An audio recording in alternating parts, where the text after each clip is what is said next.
tonton Lamini, abara konyumanke, tonton Lamini. Tonton Lamini, abara konyumanke, tonton Lamini.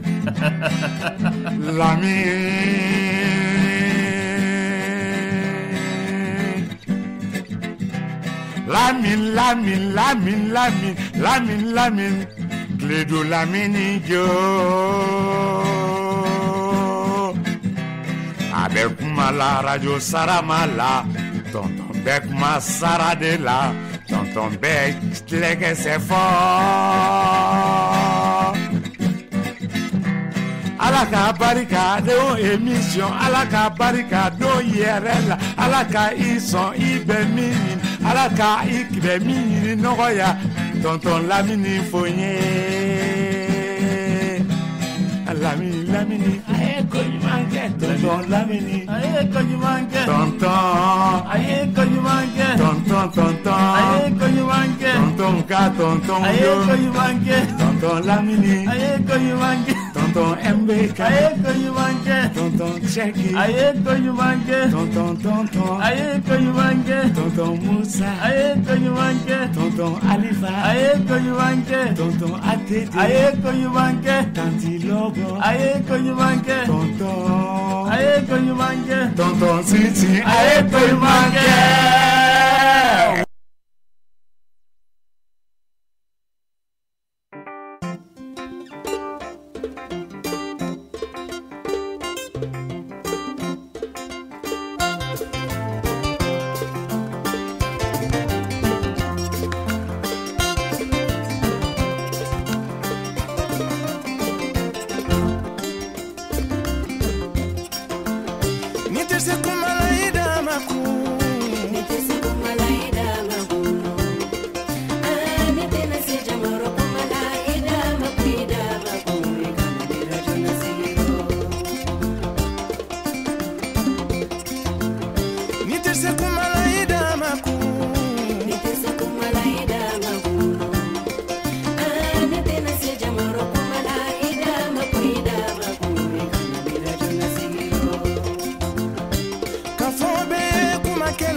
ani kuma fɔ yɔrɔ ani ye kuma fɔla mɔgɔ minnu ye tana sɔrɔ le kuma la ne ko men bɛ ma ko la Kuyate a kɛra faama ye dɛ cɛ o kɛra lamini o ka fisa dɔɔnin di depuis sunkalo an ye émission datugu ɲɔgɔn fɛ an tun ma ɲɔgɔn nasɔrɔ an ma ɲɔgɔn nasɔrɔ ko bɛɛ n'a tuma tɛ wa ko bɛɛ n'a tuma an ka musokɔrɔba wallahi n'o ye Bako Daɲɔ Bako Daɲɔ mɔgɔ tɛ wasa la mɔgɔ tɛ wasa mɔgɔ tɛ wasa la wallahi a ka dɔnniya a ye dɔɔnin kunkurunin de d'an ma dɔɔnin a taara da n'a tɔ ye ala tɛ Bako Daɲɔ namu maliyɛnw ka Bako Daɲɔ wallahi farafinw ka Bako Daɲɔ tubabuw ka Bako Daɲɔ dunya bɛɛ ka Bako Daɲɔ ani tubabu bolo tun bɛ ɲɔgɔn bolo kosɛbɛ kosɛbɛ a ye o ye i bɛ tubabu kameleni ou bien dɔ y'a kɔ ten ka so fanfɛla fɛ kodi a ye o ye dɔnkilidala ŋana dɔw b'a wele téléphone na kodi diɲɛ n'a lamini kɔnɔ ka kibaruya dɔw ɲini a fɛ wallahi a ka dɔnkili kɔnɔnaw la kuma kɔrɔma minnu fɔra k'o ɲɛfɔli kɛ kosɛbɛ a bɛ mɔgɔ caman bilasira a ye dɔnkili to ni denmisɛnnin caman fana da kɔnɔ o kɛra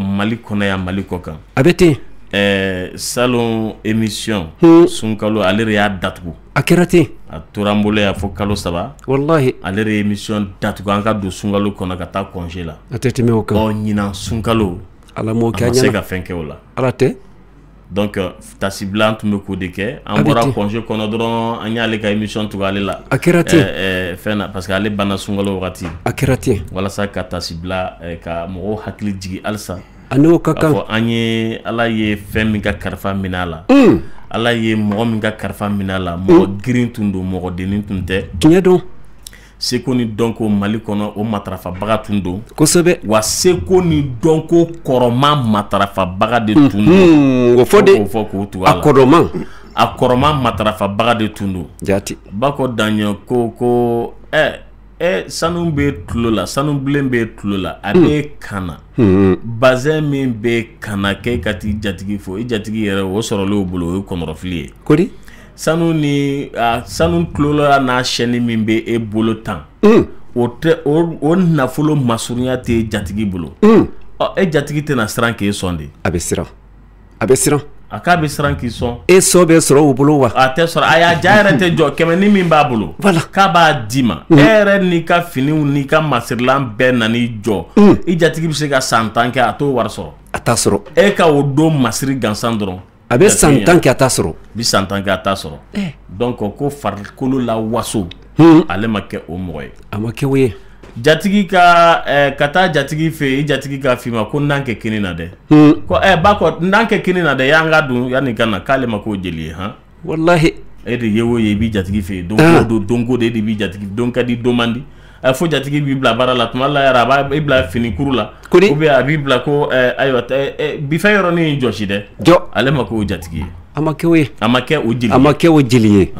tiɲɛ don dɔnkili da nin na k'a bɔ nin na k'a nɔrɔ nin na ale ma kɛ o jeli ye a ma kɛ o ye n'a ye min da min na ten i bɛ ala ta n'o ye fo ka taa min kɛ sa ni mɔgɔ wɛrɛ y'o ɲɔgɔn ɲininkali k'a fɛ ale bɛ dɔ wɛrɛ de da e la mais e bɛ ka sama min nɔfɛ o t'e ta ye siga t'o la a b'i bɔkolo de lajɛ ka kuma i ma wallahi o Bako Daɲɔ de tun don o de tun don a b'i jɔ cogo de lajɛ ka kuma i ma a bɛ ten k'ale de tun bi i mana bila ka sinamusomaw bila ɲɔgɔn na ale bɛ taa o kɛnɛ kan dɛ maa kɔni bɛ taa aw ta bɔ o kɛnɛ kelen o kan n'aw ma diya siga t'o la muso fɔlɔ mana ale ta sisan ko bɔn ko na i ka sankɔrɔta i ka dangɔli dan na i ka ambiance créer na walasa n sinamuso ka kɛ tan ko n'ale taara o kɛnɛ kan e ni sinamuso kelen o bɛ diya minɛ sabarikala o jeli de tun don o de tun don fɛ ka adamadenw kala ɲɔgɔn na o mɔgɔ de tun don ka bɛnkan nati jamana kɔnɔ ka nisɔndiya nati jamana kɔnɔ ka fɛn fɔ mɔgɔw ye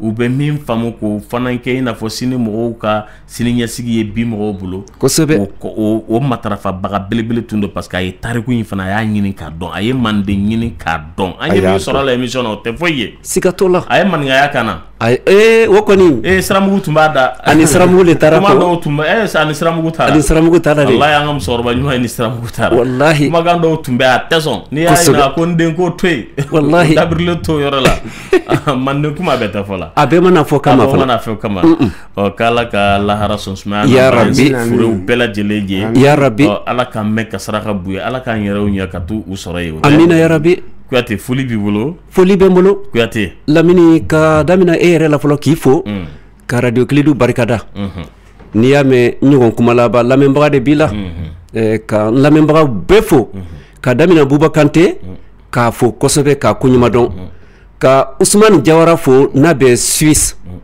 an lamɛnbaga jɔn de don k'a fo ka kɔrɔ Emile Beni Suma k'a fo n bɔra Konakiri n y'a ka denbayaw ye n y'a dɔnbagaw ye n taara ka foli bila a ka mɔgɔw ye ka taa foli bila Yusuf Ba ka famille ye ala ka hinɛw bɛɛ la Yusuf Ba an y'a ka bani mɛn wallahi Yusuf Ba ale de tɛ Femara da wa Femara ale de ye Femara da Femara nin ye succès sɔrɔ fo u taara dingira ye san min na c'était en 84 a y'a sɔrɔ ale don bɛnbɛya la a san kelen de filɛ o ye a donna 83 10 ans après la mort de Aboubacar Demba Kamara paix à son âme a donna 83 84 ayiwa min kɛra dingira ye a ye Femarada yani u ka Femarada fɔlɔ Seku Bembeya ye publicité ba le kɛ a kan ko Yusuf Ba ko il a chanté Femara mais ko to tan ko Fenara ko bi kɔni ko fen de don donc ala ka hinɛ la amin dɔnkilidala bɛɛ n'a ka dɔnkili fétiche de don Bembeya Jazz dɔnkilidala de tun don ale ni Seguba Bambino ninnu de nana kɛ génération kelen ye très bien fɛn na Bembeya Jazz la tout à fait ale nana o kɔfɛ Seguba Bambino fana nana 84 85 yan fan fɛ a kɛra ten u jɛra ka album Telegram bɔ ɲɔgɔn fɛ a kɛra ten donc Yusuf Ba ani Seguba Bambino évoluera kosɛbɛ ni Seguba Bambino ye maninka dɔnkiliw da ale bɛ soso dɔnkiliw da hali kisi dɔnkili kosɛbɛ a y'o caman sɔrɔ a y'o caman da walasa mɔgɔw hakili ka jigin a la k'a fɔ mɔgɔ min don ni mɔgɔw hakili b'a dɔnkili la kosɛbɛ Femara dara 1986 voilà an b'o lamɛn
Femara Rico.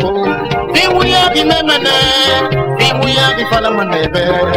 Namala rabi beme, iye bimara de mama. Bimara, bimara de bimara kinena amore. Bimara, nada bimuna, nada feka nada kerebe. Bonye fora bunya umpadamba, bunimiza, iye bimara de.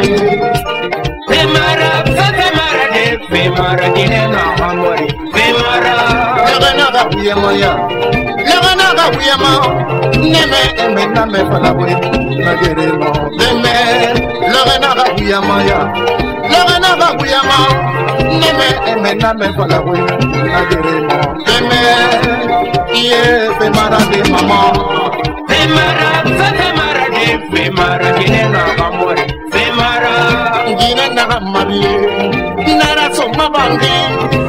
Na tournament bon voilà donc oh la ligne ah ouais dinde femara ye Youssouf Baye jazz national ayen da 86 tout à fait Telegram album na kosobe segba bambino ye ko o ka Telegram ci sigiri effectivement au album na ayen ndawla voilà parce que femara aya joué kato les sofas de Cameroun na folo mais ka orchestre ka moderniser ka nya ka dia ka succès ro akira 86 la bembia la sinon ani Mamadi Kala ani Distel Zézé au lieu de tomber les sofas de Cameroun donc kana ika kumana donc ay sofa ke adam na sofa de là a tombé les sofas de Cameroun Youssouf Toumbene bon il avait une voix ténor aleni Mamadi Kala Distel Zézé ndela ka fo plateau kele ninka Distel Zézé allait de Aragon impressionné Kotougou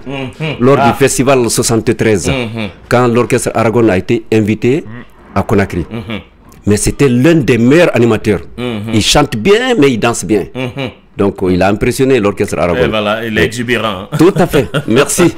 Voilà. Pacheco va en faire. Oui. Pacheco, angata fait Juna.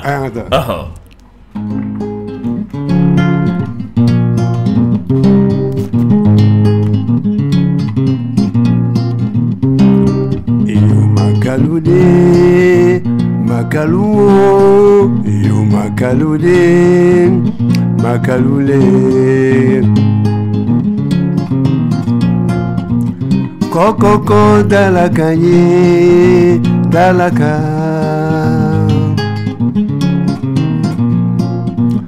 Kokoko dalaka wato kanu nyonfe makalude. Kokoko molabela wato jaule ko makalude jaule. Tata bambo la jaule. Makalunyama la jaule. Fanta kuita la jaule. Makalude jaule. Makalude, makaluo, yo makalude, makalule. Kokoko dalaka wato kanu nyonfe makalude. Kokoko molobila wato jaule ko makalude jaule. Yo makalude. Makaluo, yo makalule, makalule. Oh!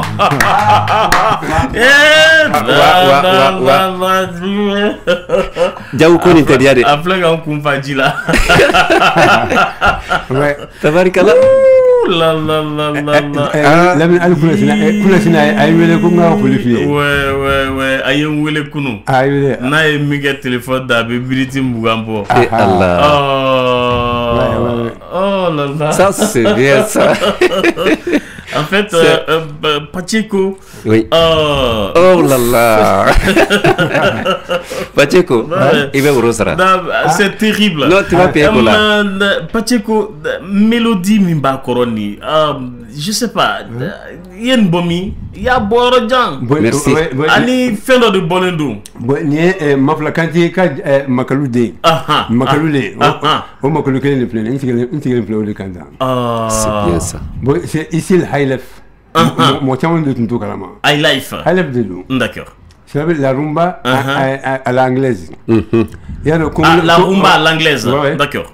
High life, Ghana ni Nigeria ni. All the back. Ah, mais high life Nigeria de Kosovo surtout. Avec l'Oriental Brovers International. Voilà. Ouais, tout ça. High life il met au le boulot Kosovo. Voilà. Donc ne m'abla. Ok. Il y a un Cameroun qui a monté ça. Bravo. Mais kinikini mimbala ni kanu kinikini dewa. Kinikini bika makalu inkono. Ni kanu kinikini dewa. Ini jaw ni ronche. Mais jaw ye makalu dewa. Ah pas de makalu. Ah d'accord. Ah donc makalu dewa. Maman makalu drone le bail. Ah ok. Mon ka Maman makalu. Oui. Ani gris du motel. Ousmane Makalou de motel. Ani Omar Makalou, ani Sek Makalou. Ani Yama. Donne-nous un instrumental seulement.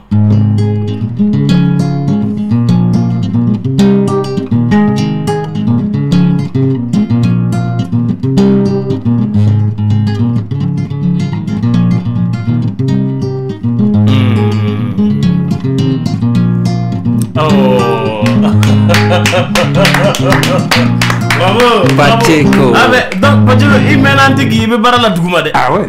Avec Baradé. Bien sûr. Bah tu me fais une surprise terrible. Ah oui. Merci Pacheco. Folie Bibolo. Ouais. Ne am donkande. Ouais. Mais malien belle je fou. C'est Pacheco du Rail Band du buffet de la gare. Ouais. Batterie. Tout à fait. Et toujours égal à lui-même. Mais emballement belle je fou. Emballement c'est la mode de ka clédou barkelon na patron ka befou ka elle la meilleure fou. Ya antum famana donc bon ya damne. Non, ay ina kankadi. Anakankadi. Flana Bibolo. Flana Bibolo. Ouais, abi. Ngata fait.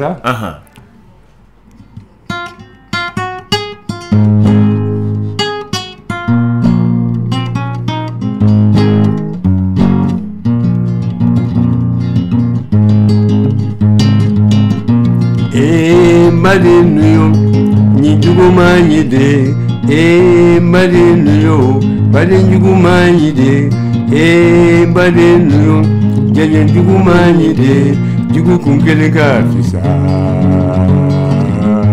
jugu kunkele ka fisa jugu kunkele ka fisa ni jugu de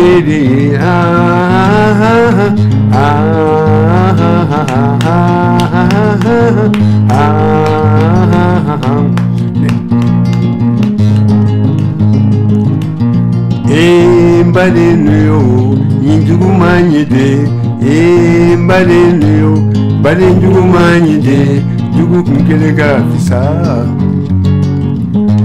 Jugu kumkeleka fisa Ninjugu de ye. Bon. Ah, trop inspiré. Pacheco. Bonne arrivée.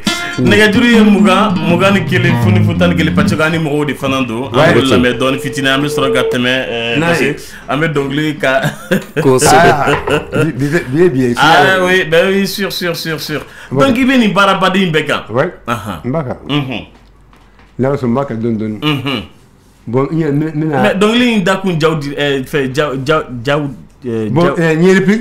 Baudi Jaw voilà Jaw Kuyate donc le corps de l'eau bon mo ko yina ko bon or anga mi ko no fanga tu fuye ka ko le do ka c'est vrai ka poussière boula voilà ka fendo fra sur le mafla kanté de bala et c'est balade aya jeni que ça c'est des follow à tant tout les quand sur les boulot ouais ça avec moi ouais tu as sur avec quoi faire que moi quoi Marie la ka soke Marie la fait voilà donc qui c'est donc donc donc là qui sur donc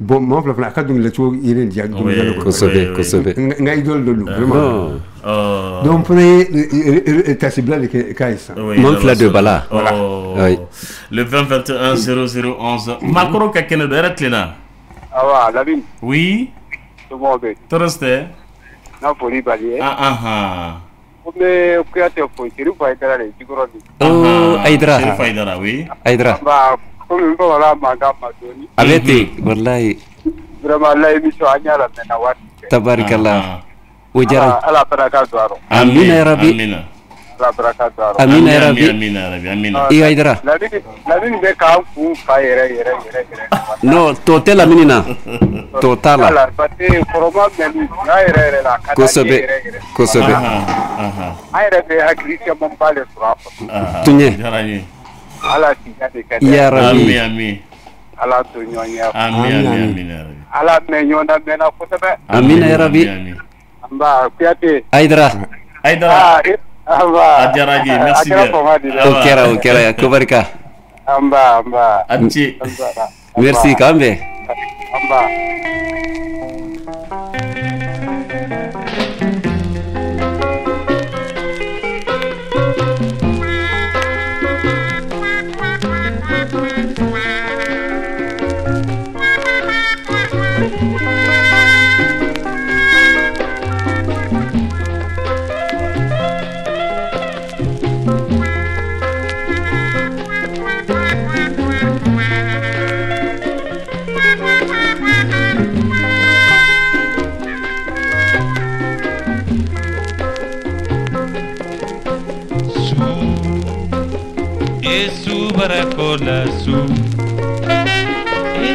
barakolanna e jombeni kaninyole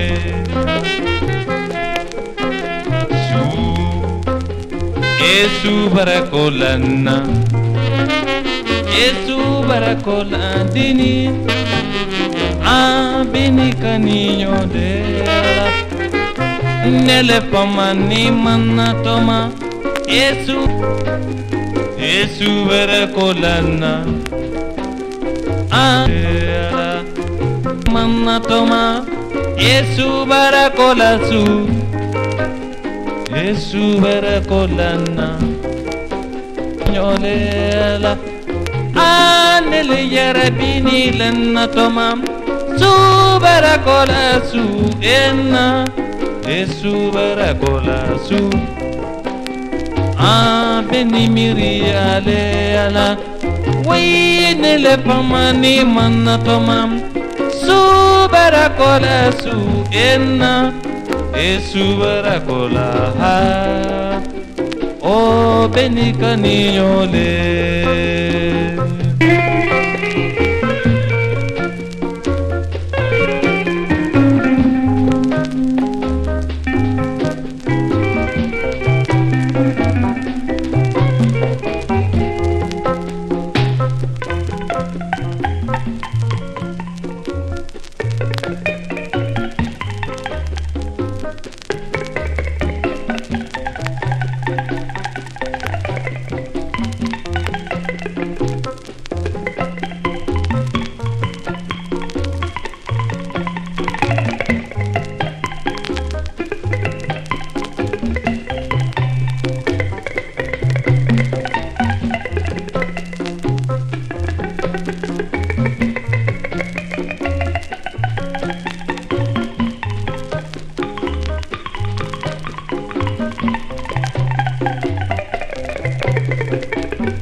bini lanna toma nele famani madini bibi baradona na e jombini kaninyole ala nele yarabini lanna toma nele fasani ma sheri su barakolana o jombini kaninyole ala nele yarabini la nele fasani ma nele yarabini la e jamini kaniño le ala nele fasani manna Ama subarakola su ella subarakola jombeni kaniño le ala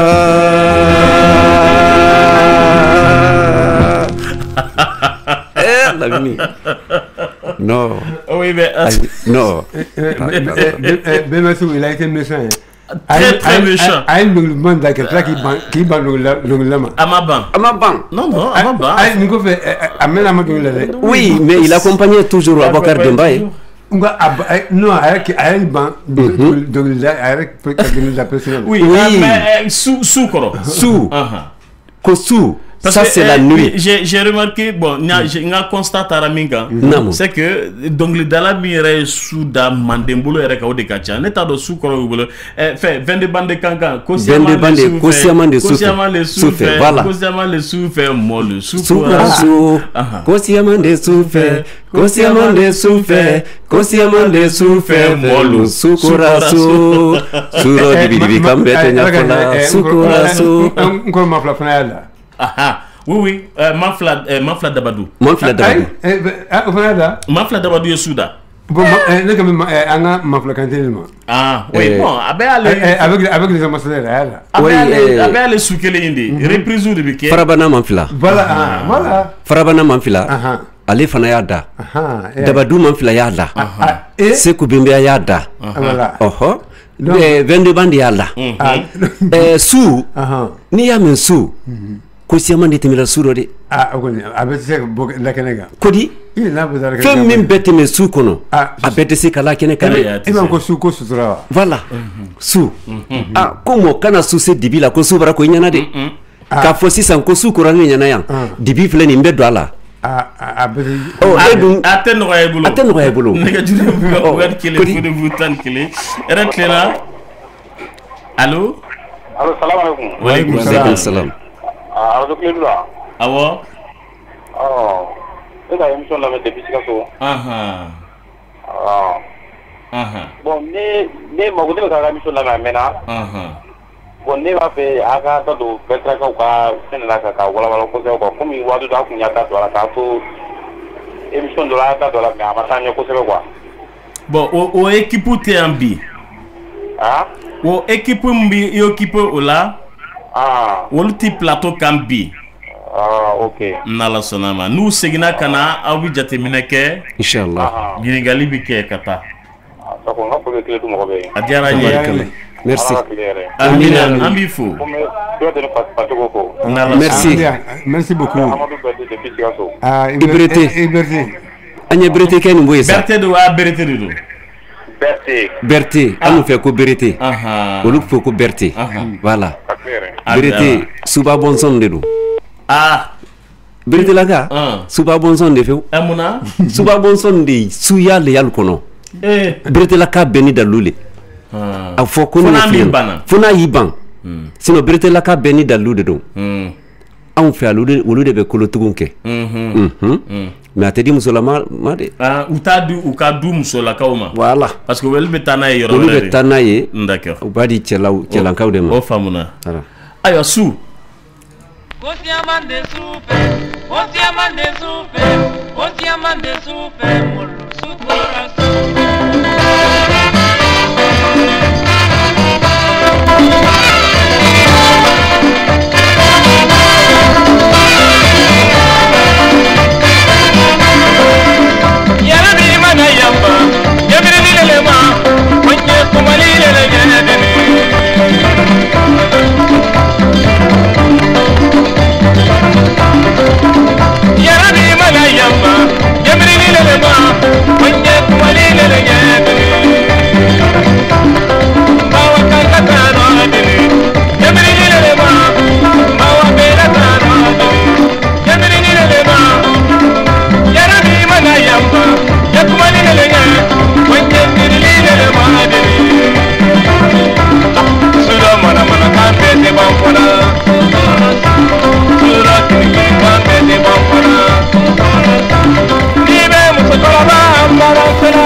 La balade musicale. Justin Mourel Junior. Bon, Lamine. Pacheco, connaît merengue de. Ouais, merengue de. Bon, merengue, Caraïbe, mon chambage. John. Caraïbe. Ah, Caraïbe. Ok. Mais Dominique, Dominique, au rythme de. Où l'est amené. Ah, ok. Où l'est à Koutaï. Voilà. Où est à Koutaï.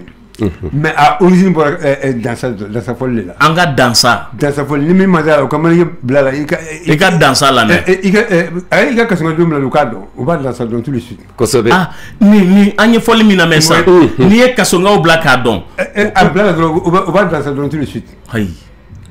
Ouais, d'accord. Ou ça donc c'est ouvert quand dans ça quoi. OK. D'accord. Il y a un bon exemplaire. Oui. Kosobe. Bravo. Ouais. Bravo. Mais sous fentement fora de. Fentement fora de. Même sur ba embrasser ko ni clala ki ga so bon moment. Téléphone ko ro me di janga auditeur. Non, il faut corroger. Red ay pas fait ni va fouiller c'est ça. On va fouiller c'est ça. Red là. Assalamu alaikum. Wa alaikum salam. La mine ni ga vesi filama mine. Bouba Kanté. Bouba donc dala e kele tigé de ko ni be musor ba embrasser ki terga so bon bien la kele tigé la me quoi te faut merci ni kamé mu fuka ama juvasio wallahi Bouba la men quoi te madali ga nyoy wallahi ki émission wallahi ama deli kan yoy ya rabbi lam ne yere ko ni to fu ki la adiaraye dan fu ki la wallahi ala ka mangoro ya rabbi on ñala fini tumbana wallahi no tumbana ran tum taw no fe antu be ram so nga chogoro wo ni ka tapare sur ki da nya bo nya kuma fi ma yede tabarikala mbita inti non tistra est-ce que numéro yi matunu nadi ay numéro côté o ne ko ngoni ne so ne de bilasi oh bashite Bouba ka numéro bien donc numéro ko te bulo oh mba fokuate voilà amita torwa fi ala sona ya rabbi ala ki bulo mala amin ala ka radio tanye amin ya rabbi amin on chan bra ala ka usra Kanté oh so bonbon koroy munde ye koni ye musokoroni embarrassé ika so bon ke trier musokoroni da tolile le o embrasser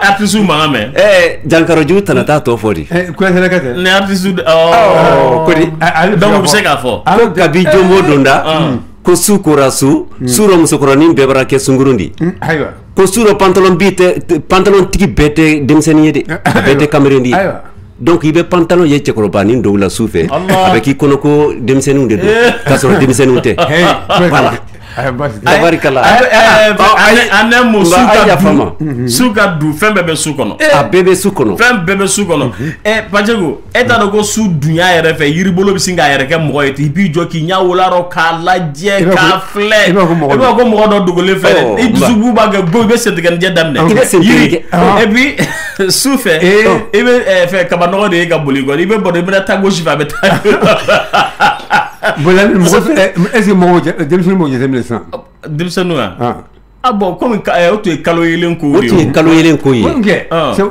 ay kuran yelen o betunu mo law ay kuran yelen bala ni ku ngora da yana gibe kaba no yeri tayo sufe tayo nate follow an kon ni be boli be tayan fe be kaba no tugule ibi jo abijo ibi se de jata se ko ikalo kaba ko le wodi aga mi wa fa ko de la ni ga mo mi be gringa to be ko fe no ben ko sa ko fe no ben ko kasrati ko ay abano elle vous dit obesu ko nay obesu ko nay to ke fa no tugunu ko la ni tous les chats sont gris voilà retina assalamu alaikum wa alaikum salam ne kilabate Ibrahim Nasewa tabarikalla tanatila ay nan na sewa bonga mun fala su chokoroba ka pantalon ko ni musoroba o tendala kuma de abole ko te donen ne data di de voilà mamma fo ko ade ni ngela abi de mamma fo ika fo fiya fa wadene amra gonta ko mabi ay mara gonta ko vi yo wuro le sala wallahi ante wuro kora yo wuro sun ko le ro wuro sun funu wara sere gore funu wara sere gore aka foli tundo c'est l'avocat défenseur des femmes iga chief amuna nala soda afamuna merci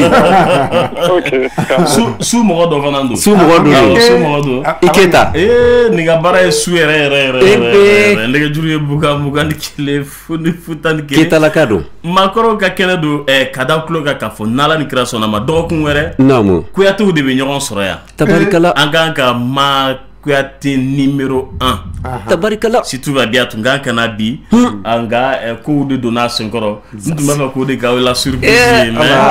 Abora surprise la na la création na ma. Donc on verra, ambe ma Kouyaté numéro 1 sur le plateau. On a levé on a. Tabarikala. Era Cléna. Allô. Oui. Hein? Ah, j'ai kan ngadi sa. No aina haila ji ko tabarikala. Wallahi, on dit ala tabarikala. Man nga fana be Soudan wa. Ah? Man nga be Soudan wa. Oh, saramuta ta kando. Ni la ni wuro sabi.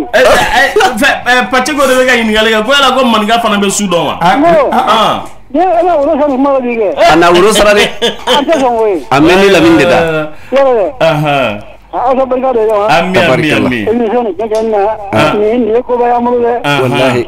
Atam sa dantala yo. Aha. Tabarikala. O jaranye kusube. Ni no. Ah.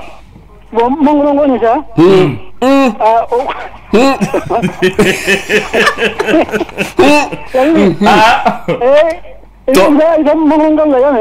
Mangoro sibi mangoro netita dugutigi na ga mo ye min kena la mini kalikande ko ateta sibi netita sibi dugutigi netara ngonno to lu siri wole ne siri netita de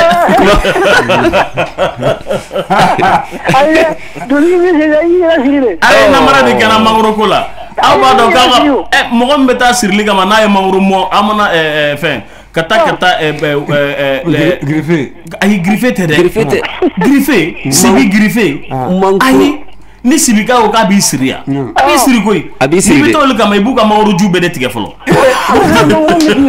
ibe ju be tige folo ibe mangoro ban sibi gono no de obi fana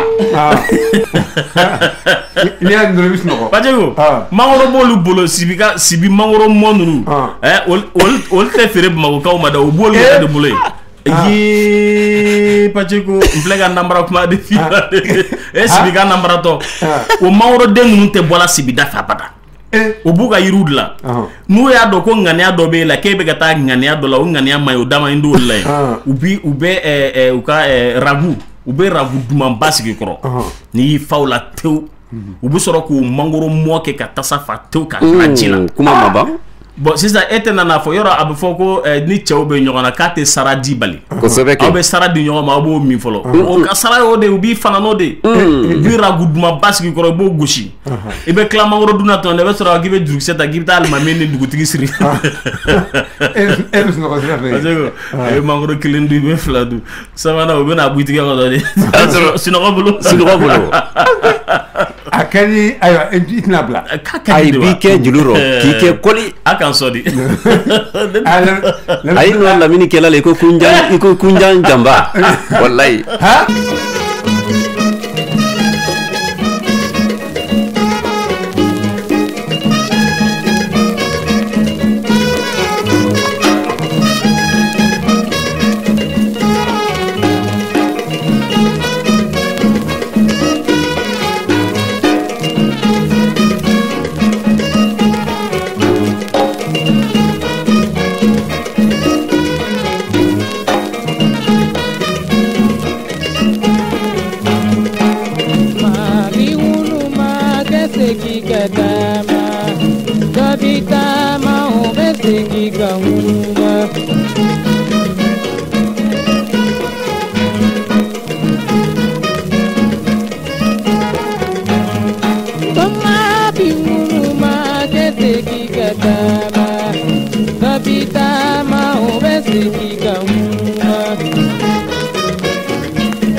Kan flana Pacheco ni ye Segu foli Rayban fana be Segu foli ke wa bara foli ngani maniga dal ma to la ka bamanga ba ma donc ni salve de mang dongle la campagne bo guitar solo Morikanti Morikanti de be solo la mais aya soro fenga be mi Jilmadi be mi bo aso Jilma atuma na orchestre la folo. Ah bon? Mais Morikanti Atumbi en même temps. Abe bala fo. Bon, atuma makakola la fo. Atme bala ni guitare fo. Il a tout fana fo très bien. Ni e Pacheco de Mangaye. Ouais, len draman kumale.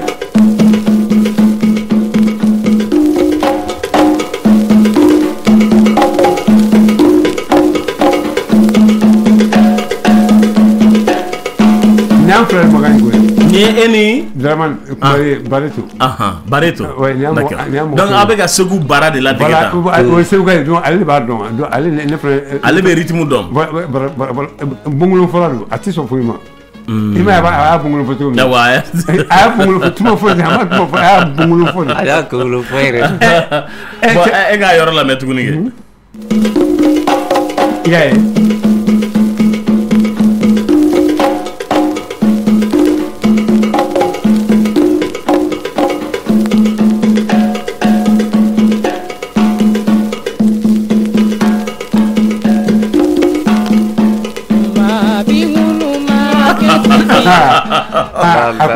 Bravo. Mais au bega mun de foni etan. Ko mo bi mun man ka sege ka dama. Sunan. Atitri yodi. Ko ijolo sunan bo bamanan dengle do bamanan de sege nkorofo. Bamanan de sege. Bamanan kan mole Segu ka utloba na kada ni to ke. Wulu sege ni fo ni ko ma ko mingala sege. Kay be no tiere la ite min do to do. Wallahi tiedo. Amasra bu bla da ko non ni. Kama mbolo bela telefoni andun kan flana ye oni Segu ka utloba na kuka weleli ke kanyama ka sunan ni korofanye sunan do. Suna. Sunoho. Voilà, suna. Suna le. Ay Pacheco jonga ni gunjogo do la. Agana attaquer. Bamanan de sega korofo. Nega juriye muga ni kele funifu tan ani kele donc li chamandara Rayban du fete de la garfe. ayiwa Tijani Kone a y'a yɛrɛ fasa da an bɛ dɔ lamɛn o la bon voilà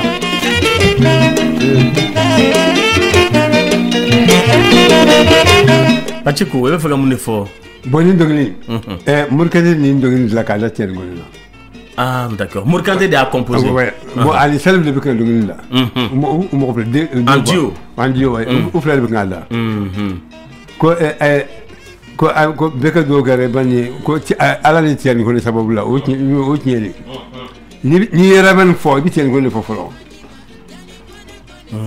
voilà parce que a ye sɛgɛn ni fɛn bɛɛ kɛ k'an dilan a ma nɔgɔya dɛ ni mɔgɔ min sɔnna ni mɔgɔ min sɔnna cɛ nin kɔnɔ a y'an kalan kɛlɛtigi y'an kalan cɛ nin kɔnɔ y'an kalan le vieux kɛlɛtigi oui o y'an kalan dɛ ani Abuja u b'a fɔ ma ko Mo ok an bɛ nin lamɛn voilà mais yanni ka dɔnkili yɛlɛ a kɛlen bɛ ko dɔnkili in jouer kan dɛ ah ouais parce que a y'i seko ye kojugu non sérieusement dɔnkili Morikante a ye tiɲɛ kɔni waleɲuman dɔn dɔnkili k'a dɔn ka dɔnkili da la vraiment a ye min fɔ dɔnkili ye tiɲɛ de tiɲɛ don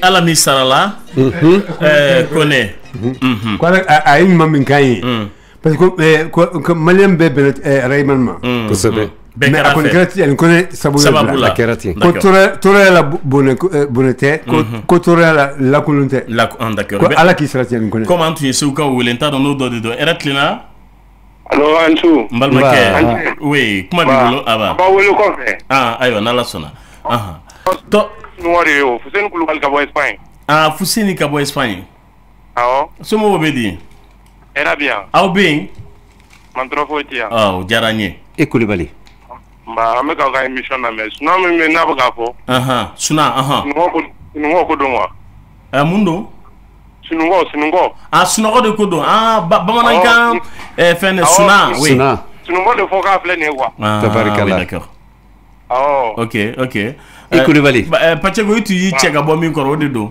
ne m'a fɛ n ko sunɔgɔ wa i ko parce que bamanankan kelen o kelen kɔrɔ caman bɛ se ka sɔrɔ a la kɔrɔ caman b'a la oui a ka mission a ka di kojugu o diyara n ye i Kulubali ne b'a lamɛn kuma bɛɛ mais nɛgɛjuru la sɔrɔli de sa kuma dɔ la o ye problème ye a ma nɔgɔn weleli diyara n ye an b'i fo i t'i ka mɔgɔw fo n bɛ Bajɛ Kulubali fo Falayan awɔ Falayan Nafaji n bɛ Jakarija Tarawele fo ka Bamusa Ɲare fo ka Nafaji cɛ ni muso bɛɛ fo k'an kɔrɔkɛ fo Umaruba Kulubali Fatigira n'Ala sɔnna a diyara n ye k'an bɛ Espagnekɛw bɛɛ lajɛlen fo cɛ k'i janto i yɛrɛ la dɛ cɛ awɔ ni Ala sɔnna an ti ban yɛrɛ lɔ yan n'Ala sɔnna ma i m'a fɔ a donso i ni ce weleli la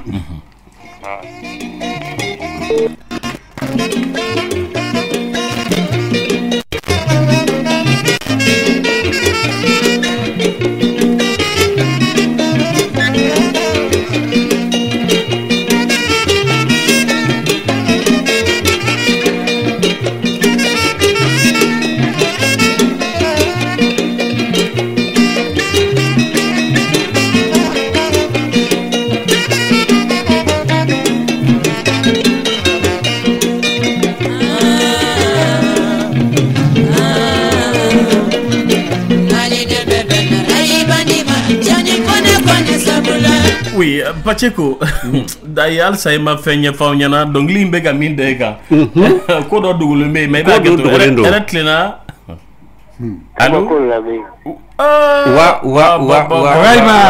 Rayman ni bɛ fɛn o de la ka Rayban, ne a donc fait ka wuleli kɛ ten ko ne kan. Lamine international. Merci. Ah, vous voulez ni ka fɛn wele dɛ. Ni ma international ya la, grand international. Wallahi. C'est l'homme le plus populaire aujourd'hui. À vrai dire. Oui. C'est que dans ça c'est vrai. Adamaden ye do min ye o i ka do mais sini o bɛ ala de bolo. Wallahi. Sinon wulu bɛ kule o nka sugu bɛ jɔ. Siga t'o la. Wulu b'a ka kule kɛ. Mais sugu bɛ jɔ. Kosɛbɛ. Den la ka nin caman f'i ye. Bon n'i taara filɛli kɛyɔrɔ la n'u ko k'a diyara. Ko araba k'i ka ba kelen kɛ saraka ye. I bɛ babon fa. Araba i b'a di babon bɛ ci. E yɛrɛ ɲɛna ou bien i kɔfɛ araba caman bɛ ala bolo. Denw bɛ ɲɔgɔn dan yan de. O fana ye tiɲɛ. Tuta la tata la. Kurajuru fixelen bɛ ba la. Nka yɔrɔ in bɛ bɔ ala sigi. N'i y'a jigin n'a mɛnɛna dɔrɔn o kɔrɔ ko kow ɲɛna. I yɛrɛ y'o dɔ ye. O kuma ye tiɲɛ. Parce que i bɛ kamalenkɔrɔba ninnu fara ɲɔgɔn kan. Dangaden tɛ se ka kɛ. Ayi i bɛ dugawu k'i kɔ i tɛ se. A man nɔgɔ a man nɔgɔ. I ka voix de cœur. Ani ka nin émission ye. Ni barika t'i la a tɛ ɲɛ. A man nɔgɔ a man nɔgɔ. Da tɛ o kɛwale don. Ne la k'a f'i ye n ko cɛbaw bɛ bɔ dunan kɔnɔ. U bɛ na u b'a kɛ. Ayi.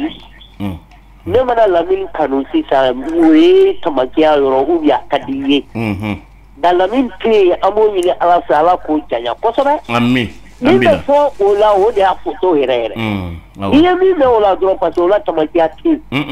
Mɔgɔ dɔ bɛ na i b'i ka baara dɔw kɛ i b'a fɔ k'i ma foyi kɛ nka a bɛ mɛn ka fɔ san ba kɛmɛ. Jugu de b'o kɛ a ɲuman n'a juguman bɛɛ.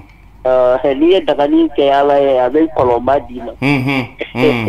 Cɛw bɛ ɲɔgɔn da yɛlɛ sinon tafo tɛ. O ye tiɲɛ. Sɛbɛn tɛ. Nasi tɛ. Wala a ka siri kunkolo la n'i b'a sɔnna i bɛ cɛw da. I ye minnu da u bɛ tila k'i ɲininka ko nin bɛ yɔrɔ jumɛn anw ma sa i tɛ se o. Parce que a bɔra yɔrɔ min o don. Ni ba ye den lada dɛmɛkolonin kan ka walidenw da tapi kan ala bɛ tapi sanuman fɛ di denw ye. Minnu bɛ dɛmɛ kan olu bɛ to kuli la sa fo saya. U tɛ kuli la. O ye tiɲɛ ye. Ni ba ɲɛna dɔrɔn a banna. A kan ka latigɛ ɲɛna. O ye tiɲɛ ye. Dɔw b'a dafa dugawu bɛ kɛ mais o b'a sɔrɔ ba y'a dilan. Nka n'a ma ɲɛ tayi mako la hali ni taari don man kana kɔnɔ a tɛ foyi ɲɛ. A ti ɲɛ a ti ɲɛ. Kow ye nin de tu t'a la ta t'a la Lamine. O ye tiɲɛ ye. K'i fo k'i barikada. A diyara n ye. Ala k'i mɛn k'a kɛ. Ami. Lamine international même kɔrɔkɛ Kuyate fo. Merci. An yɛrɛ ka Fati ko fo. Mais Rayban. I jɔ dɛ dɔnkili in bɛ ka min da Paceko kan n tun b'a fɛ i k'a ɲininka a la dɛ parce que e ka surun nin ko ninnu na kojugu ka tɛmɛ ne kan. E ye Tiyani Kone i y'a approché. Mɔgɔ min don i b'a dɔn. I y'a ye baara la mɔgɔ m'a ɲɛ f'i ye dɛ. I y'a ye de. Nka dɔnkili nin y'a kala yɔrɔ min na n ye Paceko ye tiɲɛ yɛrɛ la fo k'a maɲuman donna. N b'a fɛ k'a ɲininka e yɛrɛ fana k'a ɲininka sa dɔnkili y'a bila yɔrɔ min na parce que a ye explication minnu di bon o ma ne fa o ti ka ne bɔ parce que ale yɛrɛ kɛra cogo min na a n'a ye explication min di u ka jan ɲɔgɔn na dɔɔnin quoi. Lamine bɛ kuma kelen f'i ye l'âme du Rayban Paceko don l'âme du Rayban Paceko don parce que a dilan n'a ɲɛna mɔgɔw y'a sɔrɔ yen. Lamine. Donc an bɛ se ka cɛkɔrɔba ka kuma fɔ Paceko ma. Kosɛbɛ. Surugule Sale Duga ɲɛna. Olu kɛra mɔgɔ fɔlɔ de. Tuma min ni batterie u bɛ kabakurunba ta k'a don fɛn na k'i fɛn caman kɛra n y'a f'i ye n tun bɛ n ka bitiki to yen k'an tugu ka répétition kɛyɔrɔ k'u lajɛ. Bugula a fɔ dɛ a fɔ. Ata ka gabakuru belebeleba ta k'a bila kɛsi kɔnɔ. Oui. Pour a kana se k'i lamaga. A kana bouger pas. I fa a b'a ka banfula filɛ cikɛ wɛrɛ bɛ banfula min don o finman tun b'a bolo. A bɛ mula hali bi. A kala to n'a ye a bɛ kala in minɛ. Paceko i b'a dɔn n'i y'a ka musique lamɛn dɔrɔn i ka fela ta i k'a ka musique lamɛn. Fatiko ka dugu Kamalema. Iko la mais. Nilo la mais tu sais ka Dallas. Fatiko c'est un professionnel enfin. C'est-à-dire mieux de filles jamana ya. Hala artiste ma gatedi. Sinon wallahi Fatiko ba yoro la. Jimmy Andrés ka batteur pour bout de match de yo. A donné il faisait plus de 120 kilos. C'est vraiment bolobi. Il va artiste sur les nous la takula duma. Yalla. Wallahi. Mani drapeau yo ludi. Ika kuma ni fodi. Ulu bana orona ya meo. Aya ka adona. Ulu de bito ya daga ke bito depuis orchestre régional de. Atemena akuma ni temena titi. Santa Fourier ya kelekidi. Tali fia ko plateau ka ka tu order su be yala de pour ka fura sai. Ko tu no kaka.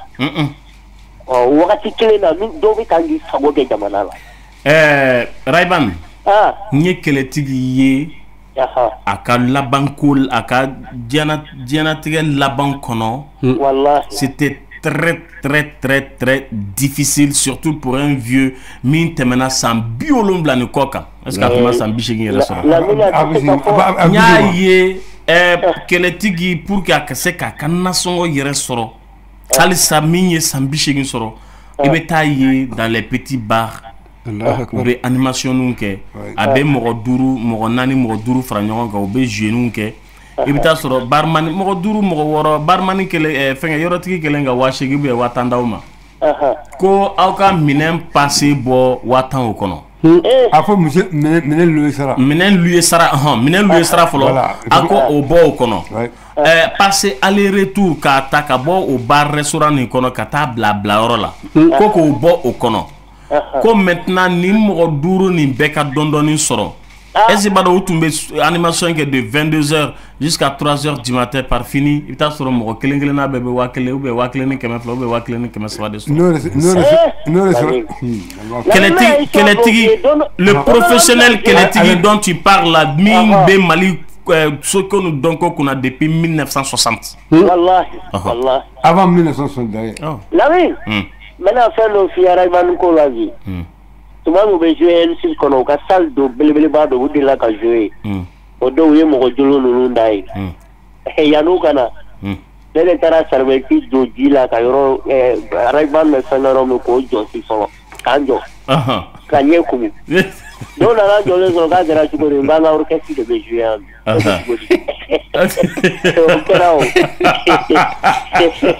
ay bu la dem fo donc ka kele wuli ka jɔ ay si bu kono ba me mala o rekina o before tla gar la o ni nga mo yoro iben sigilo so ni nga ma to me na malebe ngani na buru la la ara ba yo anor ka tigi wala mi la mo be li no fe arrive à la chimé ka amin ko na tumba te fo ate kana la gena e frafi ngoni fala mi na ba fale te iye mo jolo kuma fo Raybana me mo jolo dima oui ni nono tigi taye klobala nala sona kana fuli baye awa avida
Samara nuna tigi mamma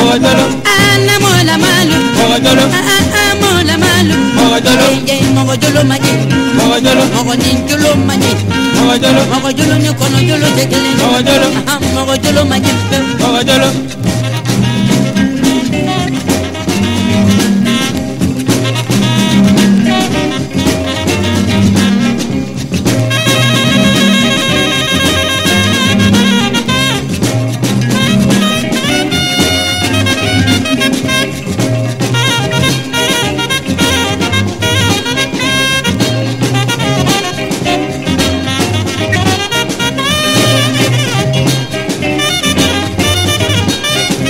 Pacheco nin tun ye Raiband Bubula Jansaye ani nonotigi nga ibina mogo jolo koro fa na mogo jolo fana jolo be mogo lawa Morikante ni ndongli ndamuna abe koromatigel de lawa no koromatigel te eno mogo jolo mu jolo ti mogo jolo ka fini bo emana mogo ka fini singe sen awo ni mogo Pacheco ibana mogo fini ko do kata jamana sisa nere est-ce que singali yere be tuguni sisa tuguni fini singa no gara do note follow c'est tunte mogo wiye voilà et tu me sais que fini do soro ne ti se ko soro mais antun jelen do fini na aba singa nga mogoni do tumbe mba fo mogoni mogo ga famu ni yol ga fini singa Pacheco bi yali no fede ni bi ni sigiro kani sigi nga fini ni yoro ina de ibi ni sigi banga yante pointi la bina nga fini fara voilà do ya famna voilà mogo jolo ala kwate firi bi kana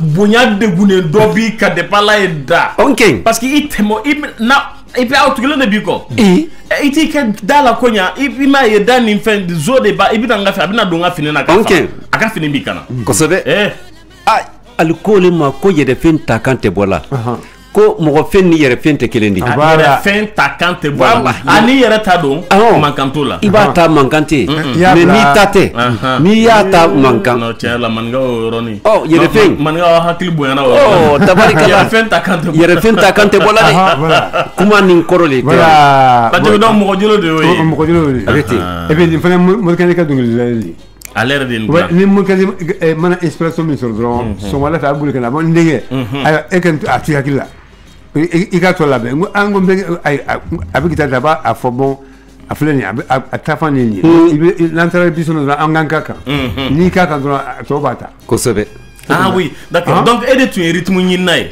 ouais en fait ne e rythme mi soro bu ko subasma to be tu gwede ko batterie batterie de ga gelen quoi ou bien guitare de ga gelen non nous connaissons mélodie ko so bu na lay le charisme là donc à la fin tu ne gardes pas non il y a que tu discuter à manquer quand après améliorer mais ayen pop ne pop de ou bien funky funky de d'accord arrête là allô oui radio Mbikra fait ba fara Lamine oui nya fara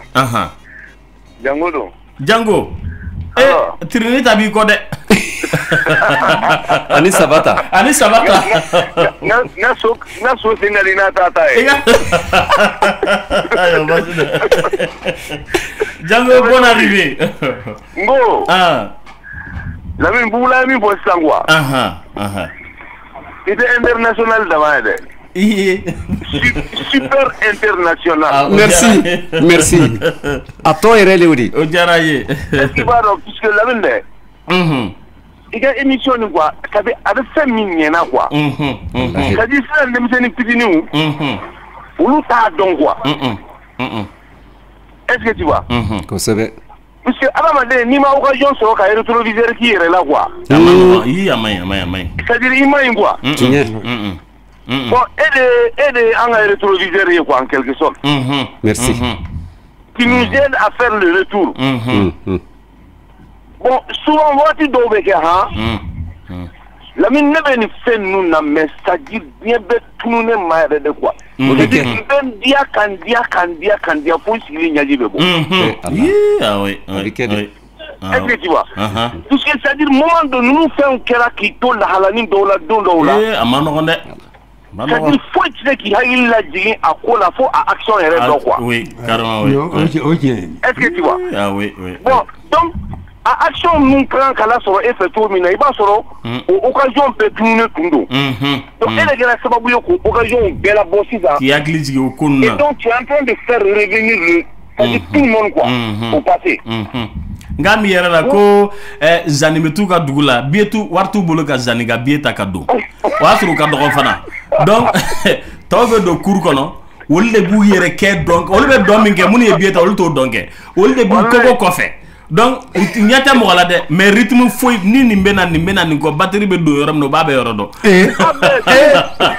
olu de mɛnɛmani ninnu bɛ dɔn daw yɛrɛ ka kɔkɔ kɔfɛ effectivement a ɲɔgɔn kɛra ne yɛrɛ la kita centre kɔfɛ kelen dɔ tun bɛ yen han o yɔrɔ la quoi tellement que o tun bugulen don quoi han ni mɔgɔ min tɛ a kalama quoi i tɛmɛtɔ gansan y'a yɔrɔ la n'i y'a yɔrɔ ye i b'a fɔ ko mais ni yɔrɔ nin bugulen ta o tuma mun de bɛ yen bin tɛ falen n'a yɔrɔ la tɛmɛna fɛ foyi tɛ tɛmɛna fɛ nka yɔrɔ bugulen bin tɛ bɔ yen ba wallahi ça c'est vrai mais tellement que c'est-à-dire an tun bɛ dɔn min k'o yɔrɔ la quoi mun yɛrɛ bɛ bali mun ye wari ta ka don olu t'o kɛ olu tɛ se k'o dɔn ɲɔgɔn cɛ quoi u ti s'a la u tɛ se donc par fini tu vois même si on avait le billet de rentrer quoi c'est-à-dire kɛnɛmala ni tun nafa ka bon an mais awɔ tiɲɛ dɛ i ma angilɛw ka balontan na délégué foto bɛ yen olu tɛ don u bɛ écran de d'olu ma parce que diɲɛ sigi olu bolo la et puis qu'est-ce que tu fais ne bɛ na min fɔ Mali autorité ye quoi c'est-à-dire jusqu'à présent olu yɛrɛ de ka rétroviseur kɛ u yɛrɛ la u ka to k'u kɔfilɛ kosɛbɛ puisque tant que i t'i kɔfilɛ la quoi a ti ɲa i t'a dɔn i ka kan ka fɛn min kɛ ɲɛfɛ quoi bon aw filɛ ka i filɛ ka kɛlɛtigi ka lahala min fɔ nin ye tan sisan ye mais ça c'est une honte nationale a tun ma nɔgɔ a bolo a laban wagati ninnu na dɛ a tun ma nɔgɔ dɔn mais dɛ fɛn Jango n tun t'i dɔn k'a fɔ ko n bɛna ɲɛf'i ɲɛna kɛ tuma dɔ la cɛkɔrɔba dontɔ pour que ka se ka na se a ka balani ma i bɛ taa sɔrɔ pullover t-shirt dɔ bɛ pullover jukɔrɔ pullover belebeleba donnen b'o kan ka sɔrɔ ka dulokiba don o kan il traîne les pieds il b'a tu sens en lui que lui il est fatigué excessivement fatigué ni fɛn dɔ tɛ k'a gɛn ka bɔ so kɔnɔ k'a kana fɛn dɔ ɲini yan i b'a dɔn k'a fɔ tiɲɛ yɛrɛ la yan man d'a ye tuguni vraiment ça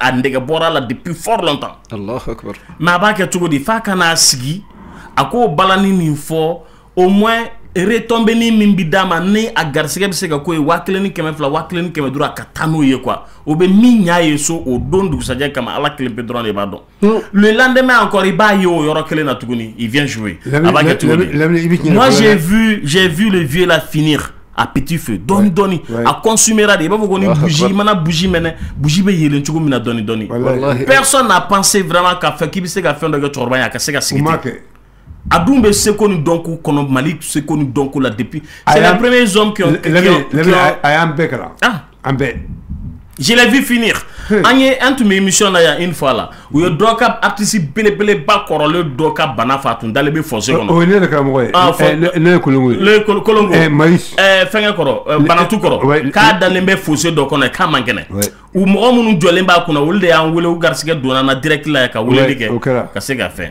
a fɔ man di a fɔ man di yɛrɛ tilenna allo oui Lamini Sila ko n bɛ sɛgɛ ni Babi fo Kuyatɛ Nakuntɛ Kante i benbakɛ Bala Fasɛgɛ Kuyatɛ le wale Sumaworo sɔrɔla Sumaworo ka kɛ a bolo na Sumaworo ka fo Kuyatɛ la Kuyatɛ a ye ka n dusu labɔ tellement que nisɔndiyalen nin tɛ ne tele dɔ kumali di tabarikala mɛnalu fɛ bi Ala o diyalen ɲɛ sɛgɛ ni Babi Namu ni ne le fotɔ jamu kelen na a fɔtɔ a ye ma ko Kukuba ni Bantanba ko kelen fɔ Sumaworo ma fo ɲatɛ la fo ɲatɛ a la a bɛɛ foli ɲa kelen tabarikala i ni nbere fana min y'o di Pacogo Bagayɔgɔ la ne ba ye Bagayɔgɔ de ayi Kante Sila maraka kɔrɔ bɛɛ ta di mais Sumaworo de nɔ maraka i fanga fiɲɛ ko ne ko ka nin tele Nakunte Nakunte yɔrɔ Sibikaw sera na mais n b'a dɔn Narenakaw tɛ se na ba mangoro taw fɛ yen Magote. E ma nangu man ko men nangu man den ke saba nan sa ya moju mamuri jarata de jam mugu tigi le wodi. Ke fadi no di. Ele ko saba le wodi. Mbe mo blaga jiga wa mugu sola. Ko men ga sabara ba ko samba kuyate. Dala soda. Ay wuluti ambi. Ai ako ka tulo bawla ay wule sisan. Ka fuli bay. Kuibe Africa Show labi. Nakunte? Nam. Kuye invité de bi plateau ka. Aywa. Nyo de men. Nenna lenka bo. Africa Show. Oh. Café des Arts là. Ne de madre café rondon fa. Oh, ma ina sembi ni ala sona. Manga ikana andi la minima sambiri madia. Manga. Ngi kana andi la minima sa. Ben ya sitalla ko duma. La minima ta andi ko lenka na ai jandulando le ta mara ko no ambe mara ko ole ko alam ko ila mara kai do mara ko betadi. Ati. O kana ko am ko ila kuma ta fona to mais sisa me mara ka fana nalo ni umba ale dia.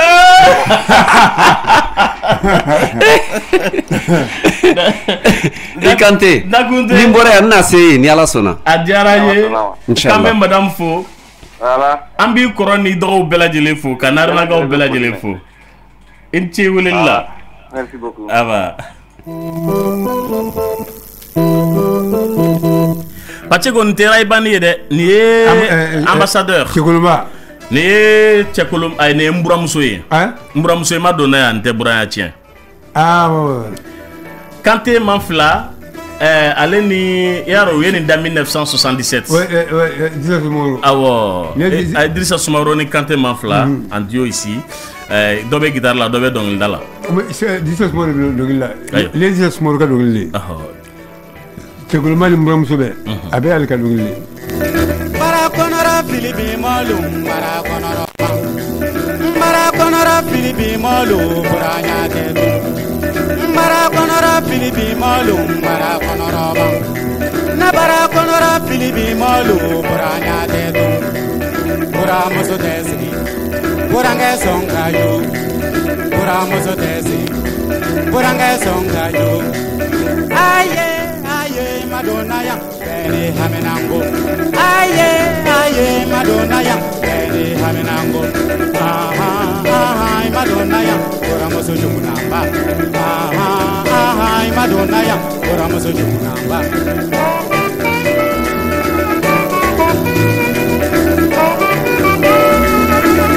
Pacheco out me yala kusube.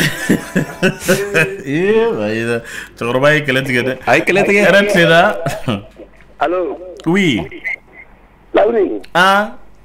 Il y a un numéro de mes chafés, oui. N'est-ce numéro? Ah bon, il y a un toujours. Ah bon. Comme il est de la personne à l'extrêmement de vie, non. Oh, mais le numéro est échappé là depuis.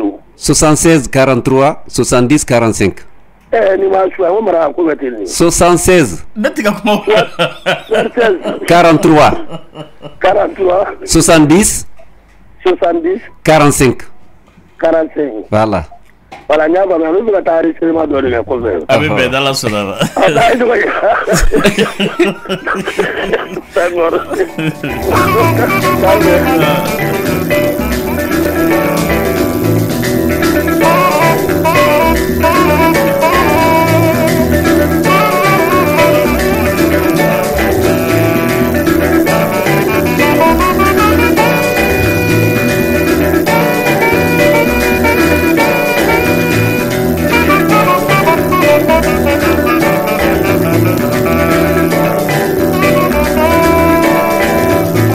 Tansaran sibona ni do mo se zombie.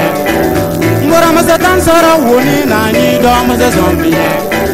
Ngora mo se tansara yem pampe ni do mo se zombie. Ni do mo se boraya.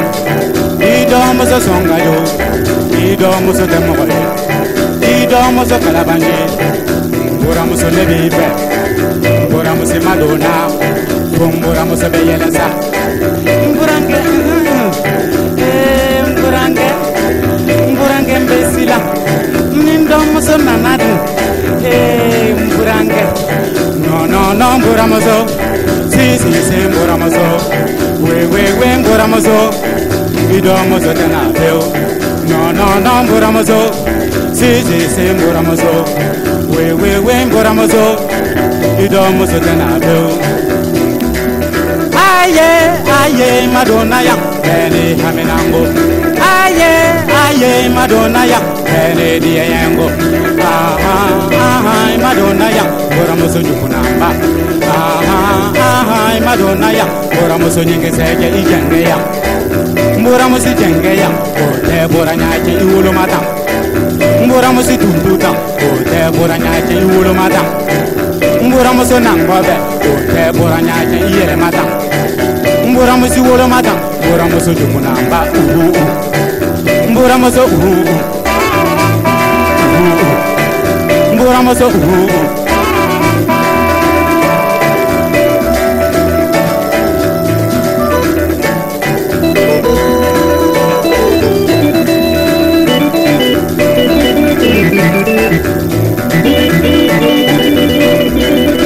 Pacheco mo fana men fu Ibrahim Sona tuguni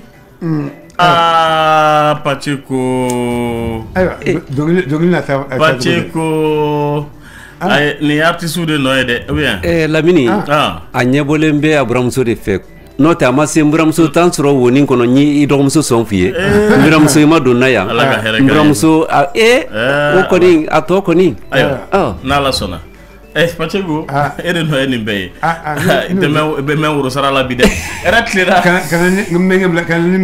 ay comment ni donc de la era te ñoom le de bien era clera do abaka sugu bulu ne jo kuma bi bolo utara nega juru muga ni kele funi futa ani kele makoro ka kene da be radio club de kan era clera allo Ramin oui ça va man ibedi ouais tagra pour moi kosebe ne yela ma dan no ko tra na fa manima okay awo bon mi doya tan kosebe zilka tere do sai la ke tara ko yeli manewa no am be dibdangla dibdanna man sumo bedi eni fama agildu jila be no nala sonama jaranye foli bi bolo jaranye voilà merci beaucoup merci ne jure mugan kele funi fu tan kele Pacheco ko Pacheco ga dongli ko fa desra atafo allô ouais oui comment bi bolo quoi tu veux ya ne bien quoi tu club là iga kene bashfuiti iga shegalo ne do c'est damele ça va alhamdulillah idamele damele ikwati mobalu yeso mission jara yara de merci beaucoup jara ko o jaranye damele merci beaucoup nala sona nega juri mugan kele funi futa ani kele makoro ka kenedo ratlina Allô oui ne ba kuma bibolo Comment Proste radio ega radio Lamine Tiny Katere Tiny oui Tiny Katere Kwate sumo bedi Proste Kwate Namo ti balomso yede balomso do mamso ikoyate c'est dore segesi c'est Kwate akadi ko jugu foy mandi ka bo tabarikala segesi ikoyate c'est dore lamini nyabolendo am fete ko Kwate akadi aywa atera la ya dongli jara ko jugu kori Balma bela gele donc li laba ye ka ko bla malma munu me kana digla tabarikala adiale kan ma wuli balma tabarikala o koro wi ani ala man ko yati nala sona wi ikuate tela ka bela gele ko itokola tabarikala o jalenye adi lamini makono ko ka kuma kan ngadi de kodi atoloila awo lamini Sera la isma kan ngadi o jaranye Allah isma kan ngadi ala ki bolo me ba ya rabbi Allah mina o kan ngati bolo amin wa polido Kwate c'est ay dore aba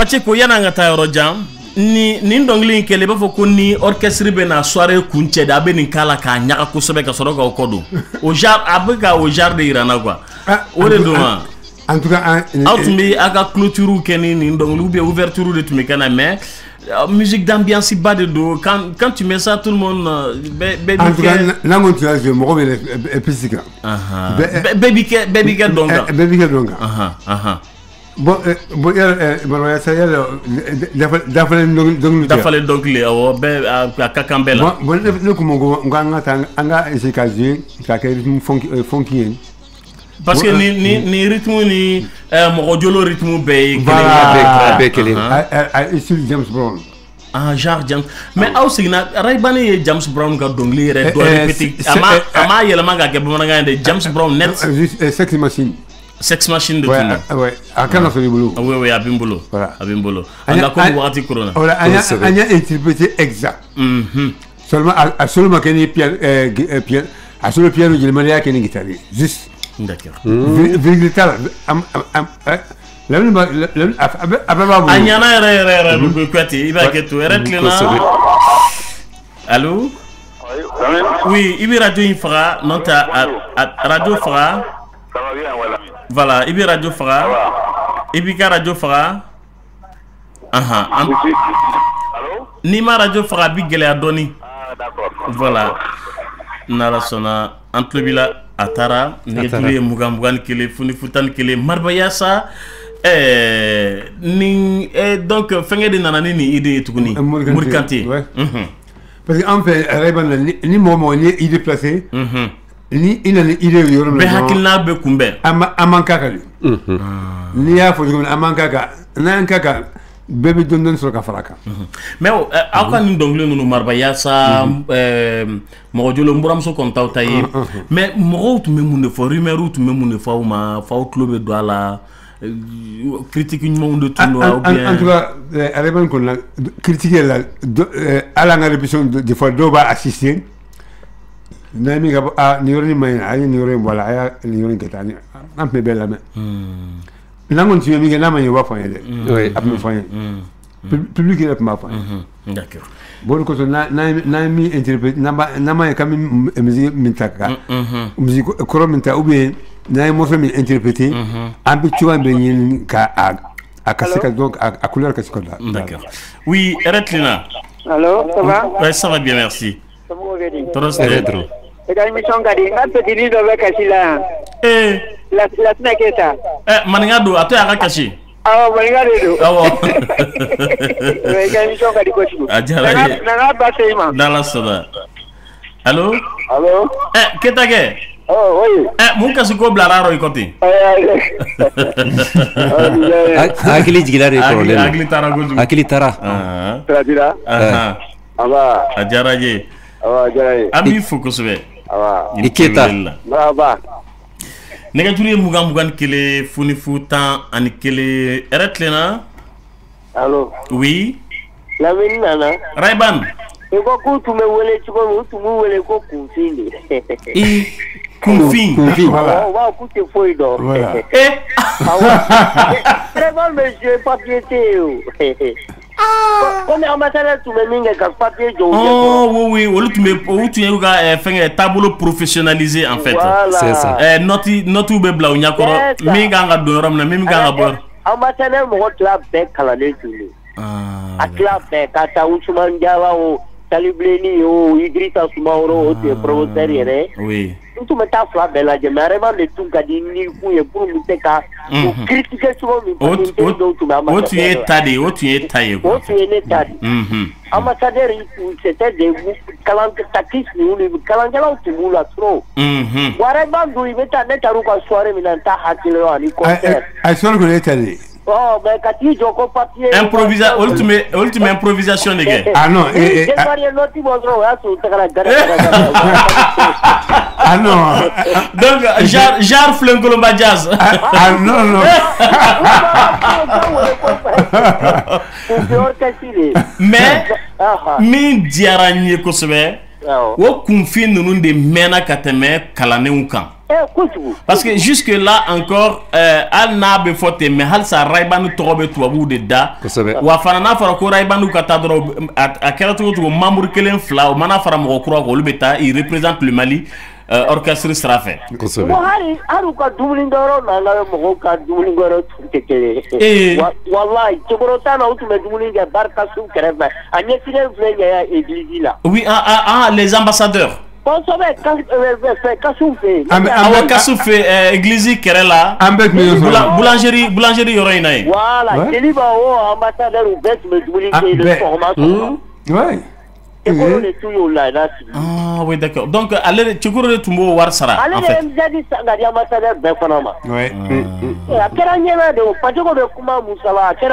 Oui, si ça, Amago Fendola, Ukoko Salfuka Tagali, Kabora Bandla Gata, Fena, ambassadeur là, comme moto de proposer Raye. Adun Tuba Sena Ray Bandla. Non, c'est pour les Dakala Mahila Kofa Katana. Voilà, on est qui voilà. Voilà. Aïe, quel était le co?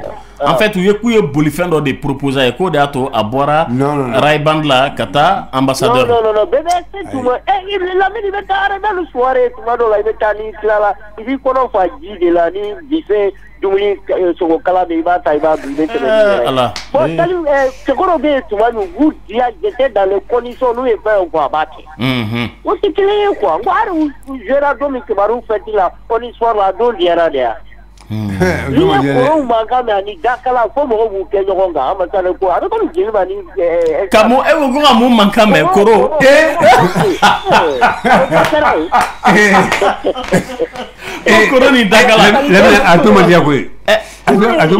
donc c'était comme il va vous ni stade ni Joliba Belgique là. Voilà, kataka ka ambassadeur ka flou arabanga wasu ka mina kura bora papier kono yadbo. Ouais, c'est clair. Ambassadeur de famille là. Kuka kibaru fasani taunda. Odone maga gane si présent ga mobili de Joron maga gane si bora ele. Kongoro banfla ba la fin de dala kana ay matambo da salti meninga. Una la ka fil bogoti ka bo fela. Police lu ya bogoti. Parce que donc police me tokoro de bolo. Nera ni joye koro fil ngon la.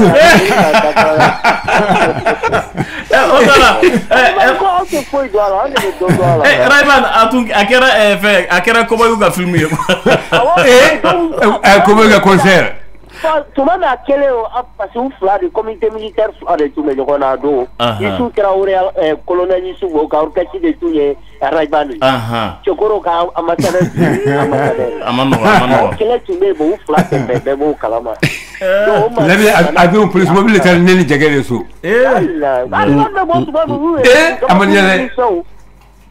La vie ni fille les barots mo folie ramali. Ado ambe ya yere ni photo bola ka do vestiaire. Pas de tout mais ado. On tout met dans la tigre pour Rayban le coup. Donc ma dia Rayban ni era mo oui. D'accord. Bon, mais nous, comme il force mon là au dos, parce que au dos, c'est pour battre la ville là. On va trouver un son, bon, beaucoup de pannes, on va voir, non, de mes cœurs.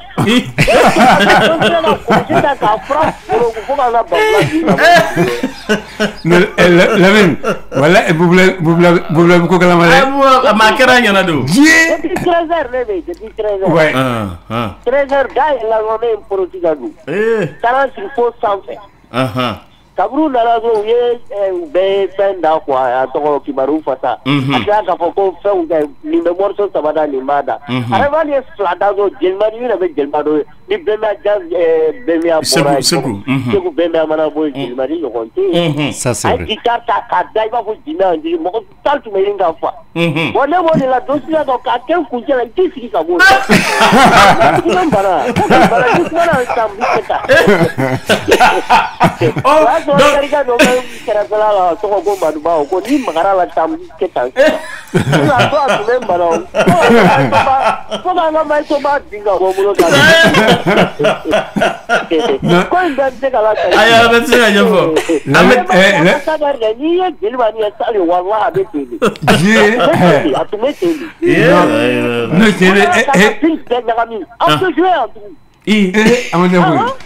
donc Mɔgɔ yɛrɛ tɛ ne policiw a dɔn policiw de nana ka filiw bɛɛ bɔgɔti.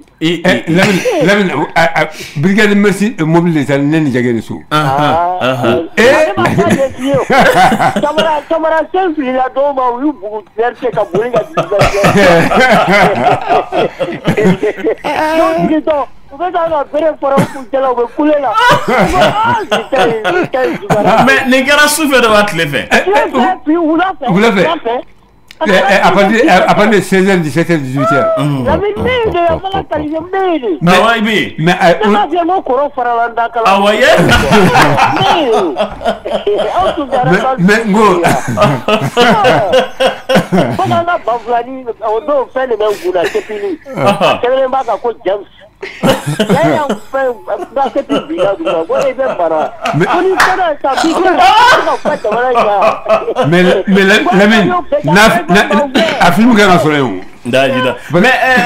Rayban, tout ça parce que Rayban veut jouer quand même ambassadeur Gangaya.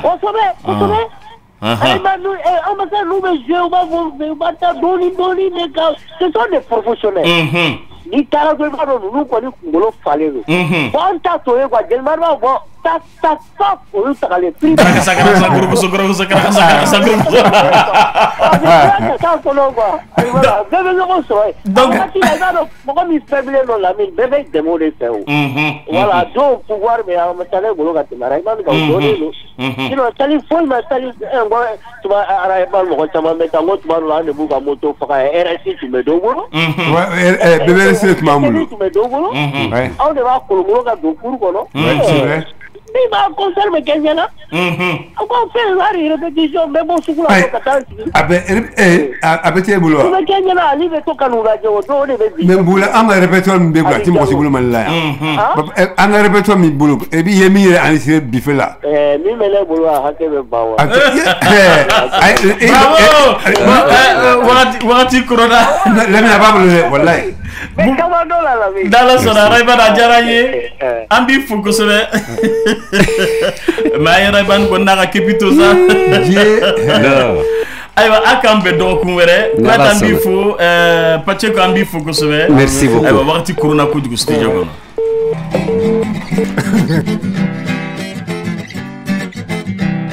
Tonton Lamini abara ko nyumanke tonton Lamini